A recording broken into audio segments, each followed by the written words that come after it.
For today's videos mga sir, ayan, may nire-repair tayo na Devant 43 inches. Ayan po ang issue nya.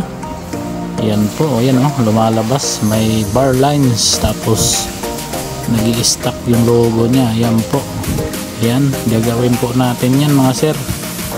Tingnan natin kung kaya natin.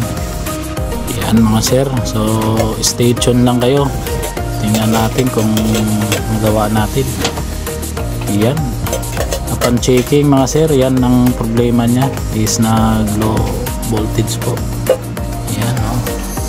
Yan, nagawa na po natin yan, ang ganyang issue. Yun, so makinis pa rin ang panel nya. So wala pa, isang taon mahigit na to ang TV ni sir. Yan, yan po, yan ang sira nya sa may primary sa power, nag low voltage, kaya yung voltage na papuntang panel is kapos, kaya yun na lang ang naging paraan natin. Okay na, success. Ayan po, na tinis muna natin yan para ano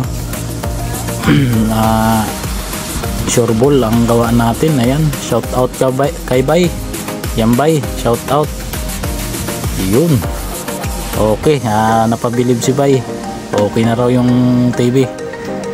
Yan, PM lang sa magpapa-home service para mapuntahan natin. Shout out din sa mga taga-subaybay na mga followers. Yan, okay, thank you.